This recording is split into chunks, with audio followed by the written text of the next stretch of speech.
आज हम आपके लिए लाए हैं अतुल महेश्वरी स्कॉलरशिप में पूछे जाने वाले रीजनिंग के बहुत ही महत्वपूर्ण प्रश्न। तो ज्यादा समय न खराब करते हुए वीडियो में आगे की ओर बढ़ते हैं। Let's start. हमने बताया तो तुम्हें कि मैथ के क्वेश्चन कैसे आएंगे अतुल महेश्वरी में। इसमें हम आपको बताएंगे कि रीजनिंग के क्वेश्चन आपके किस टाइप से आएंगे। ठीक है, पहला क्वेश्चन है यदि लैंग्वेज के पहले और दूसरे अक्षर को आपस में बदल दें, मतलब क्या है, एल को ए में चेंज कर दें, ए को एल में चेंज कर दें, तीसरे को चौथे से, एन को जी में, जी को एन में, इस तरीके से क्रम चलता रहे। फिर उन्होंने कहा कि बाएं से गिनने वाला पांचवा अक्षर कौन सा होगा। बाएं से गिनने वाला आपका पांचवा अक्षर कौन सा होगा, देखते हैं बेटा। पहले लिख लो L A N G U A G E, A L को ए में, एल ए को एल में, जी एन इधर हो जाएगा, चेंज हो जाएगा, ए यू ई जी, इस तरीके से चेंज हुआ। अब इधर से बाएं से पूछा गया पांचवा बेटा, बाएं से पांचवा, 1 2 3 4 5, 5 पर कौन सा है, 5 पर बेटा ए, तो आंसर आपका क्या हो जाएगा ए। ठीक है, इस तरीके से आप क्वेश्चन लगाने। ये दूसरा क्वेश्चन बेटा, 12 छात्र केंद्र की ओर मुंह करके बैठे हुए एक वृत्त में, मतलब 12 छात्र एक वृत्त से बैठे हैं। तुमने सबसे पहले बेटा एक वृत्त बना लिया, ठीक है, उसमें 12 छात्र बैठे हैं और वो भी घंटों का, घड़ी के घंटों को प्रतिनिधित्व करते हैं। एक घड़ी होती है उसमें घंटे भी तो 12 ही होते हैं। ये क्या 12 यहां से चलता है, ये यहां से चलता है, 2 यहां से चलता है, 1 2 3 4 5 6 7 8 9 10 11, ठीक है। इस तरीके से 12 लोग बैठे हैं, अंदर की ओर सभी मुंह किए हुए बैठे हैं। पहले घंटे की स्थिति वो यही चीज बताई, पहले घंटे जहाँ पे एक यहाँ है, ऐसा तुम एक यहाँ से चल सकते नहीं, जैसे घड़ी में एक घंटा यहाँ पे होता है, उसी तरीके से उन्होंने क्रम बताते हुए बताया कि आप इस तरीके से चलेंगे। ठीक है, आगे उन्होंने बोला है कि इसी तरह 10वें छात्र के सापेक्ष उसका दाएं वाला, दाया बेटा आपके इधर है, अगर देखा जाए तो ये बाया जाएगा, इधर को आप चलोगे इस तरीके से, तो आप किस में चल रहे हो, दाया, आपने ऐसे घूमोगे ना, ठीक है, इधर को आप जा रहे हो तो आपके इधर जो जाएगा वो बायां होगा, आपका इधर जो जाएगा वो दायां होगा। इस तरीके से हमारे इस तरीके से आप खड़े तो दायां इधर होंगे। ठीक है, अब आपके जैसे हमने बोला है उन्होंने कि उसके दायां वाला किस दिशा में, 10वें छात्र, 10वां छात्र ये यहाँ पे बैठा हुआ है, तो इसके दाएं, यहाँ पे अगर हम बैठ जाएं तो बेटा ये वाला तुम्हारा बायां हाथ हो जाएगा, यानी 11 नंबर पे जो जाएगा तो बाईं ओर होगा, इससे बाईं ओर, बायां, ये होगा दायां। घड़ी की हमेशा एंटी क्लॉकवाइज होती है, एंटी मतलब बायां, उल्टा एंटी क्लॉकवाइज होती है, दायां मतलब राइट क्लॉकवाइज। ठीक है, तो दायां इधर होगा, हम ऐसे घूमेंगे तो दायां, ऐसे चल रहे तो बायां जा रहा है। ठीक है, तो 9 पे पूछा है, अब 9 है, इसके लिए ये दाएं ओर 9 बैठा हुआ है, तो पूछा है 10 से 9 किस दिशा में बैठा हुआ है बेटा। अभी आपको अंदर बता दें, इधर हमने उस दिन बताया था ईस्ट ए होता है, वेस्ट नॉर्थ साउथ, तो ईस्ट वेस्ट, लेकिन इसके लिए कहां पे बैठा हुआ है, इससे अगर यहाँ पे मान लिया जाए तो ये इधर कॉर्नर में बैठा हुआ है ना, तो ये किधर बैठा हुआ है, पश्चिम और दक्षिण के कॉर्नर, तो क्या हो जाएगा बेटा आंसर इसका, दक्षिण पश्चिम, दक्षिण पश्चिम, इसका करेक्ट आंसर हो जाएगा। ठीक, रिलेशन से एक्स ने बाई का परिचय देते हुए कहा वो मेरे पिता के पिता, वह मेरे पिता के पिता की पोती का पति है। एक्स बाई से किस प्रकार संबंधित है बेटा। अब ब्लड रिलेशन में आपको हमने बताया था, या तो आप अपने ब्लड को अपने घर पर देख लिया करो, ब्लड रिलेशन बनाने के लिए अपने घर पर चले जाए, कौन किसका पिता है किस तरीके से निकाल लिया करो। अगर नहीं आता है तो यहाँ पे समझने के लिए आप सबसे पहले क्या करें, जो हमसे पूछा गया जिसका, वहां से हम स्टार्ट कर देते हैं। यक्स ने बाई का परिचय देते हुए कहा, यक्स कह रहा है बाई के बारे में, क्यों, अब मेरे पिता के, यानी यक्स है उसके पिता, उसके कोई पिता है, यक्स के कोई पिता है तो ऊपर ही तो उससे होंगे, नीचे पीढ़ी नीचे जाएगी, ऊपर वाले ऊपर लिखता है, के पिता, के पिता की पोती, पोती तो बेटा यहीं पे आएगी, ये लड़का होता है तो लड़के के बाद पोती आती है। अच्छा, अगर जब ये पोती है तो ये भाई बहन भी हो सकते हैं, भाई बहन या बहन बहन हो सकती है, तो पोती है तो ये इसका कन्फर्म है पोती है, लड़की है, ये मेल भी हो सकता है फीमेल भी, अभी इसका नहीं पता है मैं, तो ये बहन बहन हो सकती हैं। ठीक है, दोनों रिलेशन हो सकते हैं।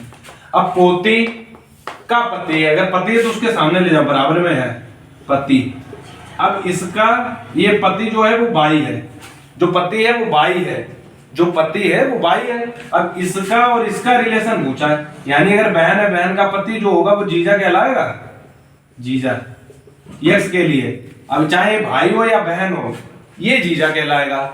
और यक्स से बाई का ही पूछा गया कि बाई का परिचय यानी बाई का रिलेशन बताओ किस प्रकार है। तो यक्स से बाई का संबंध जीजा का है, जीजा का है। अगर ये डाउट में आ जाता, ये पूछा जाता कि बाई का संबंध यक्स से कैसे है, तो दोनों ऑप्शन हो सकते हैं। अगर वहां पे ऐसे होता भाई, दूसरा होता बहन, तीसरा कहते हैं वो साली, चौथा कहते साला। तो अब इनमें से तुम दोनों में से जो लगा देते, पहली बार तो ऐसा देते नहीं, आप लिख करके एक भी देते ऐसे साला, चौथा कुछ और देते, तो आप इनमें से एक लगा देते। अगर ये नहीं दे रहे हैं तो आप दोनों में से अगर लगा दोगे तब भी आपका सही होगा, क्योंकि इसका रिलेशन हमें नहीं पता चल रहा है। या आपका एक ऑप्शन दे देंगे कि या रिलेशन हम जान नहीं पा रहे हैं, हम जान नहीं पा रहे हैं, कुछ भी इस तरीके से कर देंगे, ठीक है। तो इस तरीके से आपका पांचवा दे देंगे। या भी पूर्णतया पता नहीं है, आपको पता होना चाहिए, जैसे आए आप क्या बनाओ वैसे ही आप अपना चार्ट बना लो, उस तरीके से सवाल को लगा लो। ब्लड रिलेशन बहुत ही सरल होते हैं बेटा। इस तरीके का उस दिन क्वेश्चन लगवाया था आपको कि इस तरीके से आपको अल्फाबेट दिए हो, तो बेटा आप डायरेक्टली पहले एक दो बना लें, अगर उनका क्रम आपको समझ में आ रहा है तो इनमें ऑप्शन देख लें, अगर एक भी सही मिल रहा है और तीन गलत मिल रहे हैं तो आप सीधे टिक लगा लो। लेकिन उससे पहले ऐसे ऐसे क्वेश्चन जब भी आए, इससे बढ़िया बढ़िया इसके क्वेश्चन आएंगे जो आपको फंसा देंगे, जो आपको फंसा देंगे। तो बेटा उनमें हमें क्या करना होगा कि हमें पहले अल्फाबेट याद होने चाहिए, जो 26 होते हैं कौन सा नंबर पे कौन सा जाता है, 1 पर कौन सा होता है, 2 पर कौन सा आता है, 18 कौन सा आएगा, 10 पर कौन सा आएगा, या 23 कौन सा आएगा, या हम कहते हैं जे के सामने उल्टा कौन आएगा, या के सामने कौन आएगा, एल के सामने कौन आएगा, एम के सामने कौन सा आएगा, ठीक है। इस तरीके से या हम पूछ लें एक पे ए है तो एक के जस्ट उल्टा जेड आता है, इधर अब जेड आना चाहिए, इस तरीके से आपका वो पूछेंगे, ठीक है। तो ये आपको याद होने चाहिए। अगर वो आप याद नहीं कर पा रहे हो सीरियल से, तो आप ये ई आई ओ यू याद कर लो। ये ई आई ओ यू, ये 1 पे होता है, ई 5 पे होता है, आई 9 पे होता है, ओ 15 पे होता है, यू 21 पे। जब आपको ये याद होंगे तो यू के बाद अगर हमने पूछ दिया P Q R S T U V, B पूछ दें तो 22 पे हो जाएगा, और टी पूछ दें तो 21 से पहले 20 पे हो जाएगा। इस तरीके से आपको वहां आसानी से जल्दी कर सकते हो। जस्ट इसके जो उल्टे होते हैं वो यहाँ से नहीं ऐसे लिखे, तुम इसका उल्टा समझ लो, ये तो 26 पे आएगा जाके।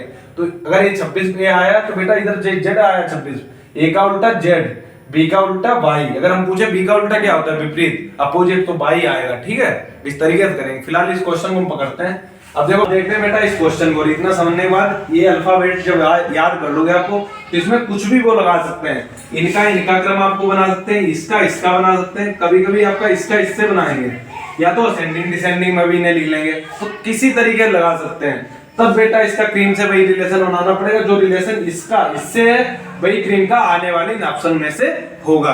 तो यहाँ पर बेटा आपको बता दें कि असेंडिंग और डिसेंडिंग ऑर्डर हुआ है, ठीक है।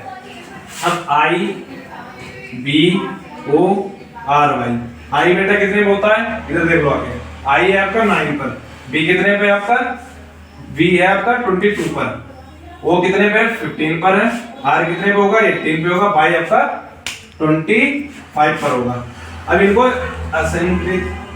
डिसेंडिंग ऑर्डर में लेते हैं, 25 22 18 15 9, ठीक है। अब 25 बेटा क्या हो रहा है, 25 पे वाई लिख लिया, 25 के बाद बी, वो कितने पे बेटा 18 पे आर है,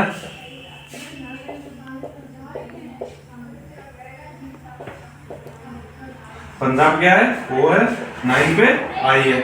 अब इनमें एक एक जोड़ दिया गया बेटा, क्या किया गया, एक जोड़ दिया गया, 26 हो गया, 23 हो गया, 19 हो गया, 16 हो गया, 10 हो गया। इस तरीके से इन्होंने बनाया। आप देखो जाके 25 के बाद 26 कितना आ रहा है, जेड आ रहा है, देखो 26 पे जेड आ रहा है, जेड 23 पे कितना आ रहा है, डब्ल्यू 23 पे आपका डब्ल्यू आ रहा है। यानी इस तरीके का सीक्वेंस इन्होंने बना के रखा हुआ है। अब हम यही सीक्वेंस नेक्स्ट में बनाते हैं अपनी क्रीम पर, ठीक है। तो C R E A M, cream में बेटा सी कितने पे आती है, 3 पर आती है, आर कितने पे आता है बेटा, अभी देखा आर 18 पे आता है, ई कितने 5 पे आती है, ये कितने पे 1 पे आता है, एम कितने पे आता है, एम आता है आपका 13 पर। तो इसका सीक्वेंस बना लो, 18 13 5 3 1, 18 पे आपका आर हो गया, एम हो गया, ई कितने हो गए 5 पर हो गई, सी, ए हो गया आपका ई, ठीक है। अब इसमें एक जोड़ दो, एक जोड़ा 19 14 6 4 2, ठीक है। अब इसमें बेटा 19 क्या आ रहा है, देखो 19 पे यस आ रहा है आपका, 14 क्या आ रहा है बेटा, 14 पर आपका आ रहा है एन। अब देखो एस एन वाला कौन सा ऑप्शन, इनमें ये 3 ऑप्शन कैंसिल हो गए, यही से आप सीधे क्लियर कर लेंगे ये वाला S N F D B, D B, देखो ये के बाद बी पर 2 आता है, तो इस तरीके से ये वाला आपका ऑप्शन हो जाएगा। इस तरीके से होते हैं रीजनिंग। अगर देखा जाए सरल है, लेकिन आपको समझना पड़ेगा, दिमाग लगाना पड़ेगा, तर्क करना पड़ेगा। तर्क होते हैं कि आपकी कहां पर जा रही बुद्धि, कितनी फास्ट है। जब आप कैलकुलेशन करोगे तभी आपके दिमाग में आएंगी चीजें और आसानी से आप कर लोगे इन्हें, ठीक है। देखो बेटा अगला, निम्नलिखित में से कौन सा भिन्न है, अलग आपको अपोजिट इनमें से जो दिखे। अब अपोजिट देखने के लिए पहचानना पड़ेगा, रीजनिंग की निगाहों से देखना पड़ेगा। जैसे एक दशभुज, पंचभुज, सप्तभुज, षष्ठभुज। अब चारों तो एक जैसे लग रहे हैं, लेकिन कुछ ज्यादा रीजनिंग की बच्चे निगाहें कर लेंगे और किस पर ऑप्शन दे देंगे, इस पर, ये अलग है, एक दशभुज अलग लिखा है, पता नहीं क्या है, कहीं ये दशानन तो नहीं है या कोई और तो नहीं है। लेकिन नहीं बेटा, ये अगर देखा जाए एक दशभुज 110 111 10 और 1, ठीक है बेटा। पंचभुज 5 भुजाएं, सप्तभुज 7, ये षष्ठभुज है। यानी अगर देखा जाए ये तीनों क्या आ रहे हैं, ऑड आ रहे हैं, विषम आ रहे हैं, और ये इवन आ रहा है, सम आ रहा है। तो आपका करेक्ट क्या हो जाएगा, ये, ठीक है। इस तरीके से आपको लगाना है।